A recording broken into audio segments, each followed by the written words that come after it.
जब भी महाभारत का जिक्र होता है तब भगवान श्री कृष्ण का नाम जरूर लिया जाता है। लेकिन दोस्तों, क्या आप ये जानते हैं कि महाभारत में एक नहीं बल्कि 3 कृष्ण थे?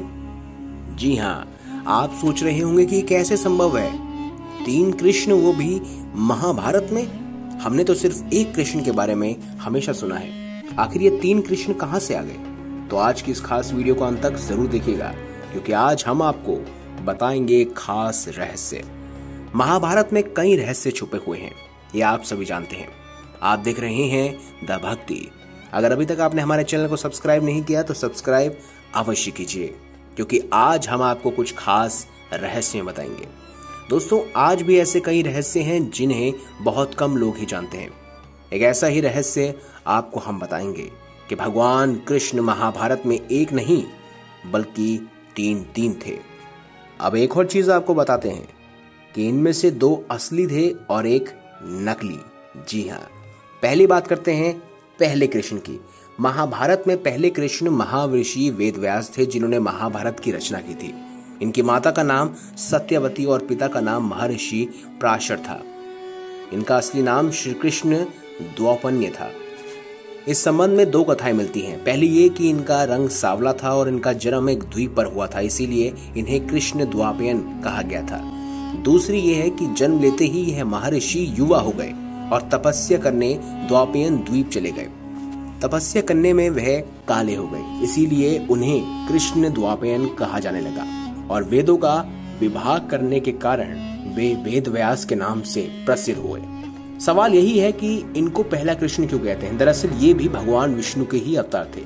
श्रीमद् भगवद गीता में भगवान विष्णु ने जिन 24 अवतारों का वर्णन किया है, उनमें महर्षि वेदव्यास का भी नाम है। महर्षि वेदव्यास की कृपा से ही धृतराष्ट्र, पांडु और विदुर का जन्म हुआ था। इन्हीं की कृपा से गांधारी के 100 पुत्र हुए थे और महाभारत के समय समय पर इनकी भूमिका बहुत ही महत्वपूर्ण और अतुल्य है। इन्हीं के प्रयासों से भागवत धर्म की स्थापना हुई थी। वहीं दोस्तों, महर्षि वेदव्यास ने ही संजय को दिव्य दृष्टि प्रदान की थी, जिससे संजय ने धृतराष्ट्र को पूरे युद्ध का वर्णन महल में ही सुनाया था। अब बात करते हैं दूसरे कृष्ण की। महाभारत के दूसरे कृष्ण के बारे में तो आप सभी जानते हैं, जिन्होंने हर समय पांडु पुत्रों पांडवों का साथ दिया और अर्जुन का सारथी बनकर कुरुक्षेत्र के युद्ध में उन्हें विजय दिलाई। वही महाभारत के महानायक भी थे। लेकिन अब बात करते हैं तीसरे कृष्ण की। दरअसल दोस्तों, महाभारत के इस तीसरे कृष्ण को नकली कृष्ण कहा जाता है।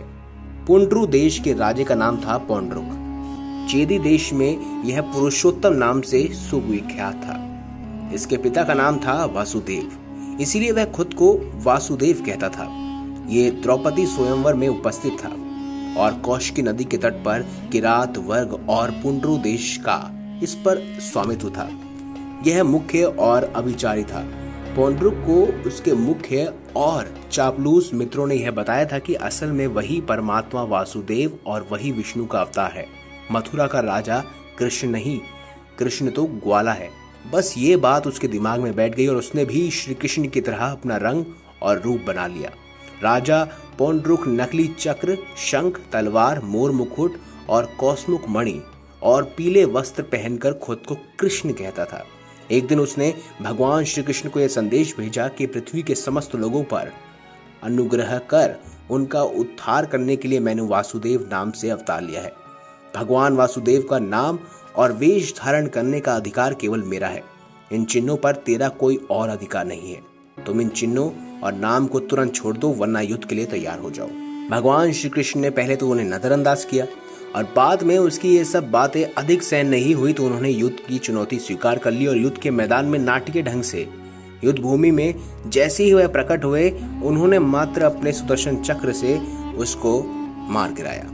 तो दोस्तों, ये थी महाभारत के 3 कृष्ण की कहानी।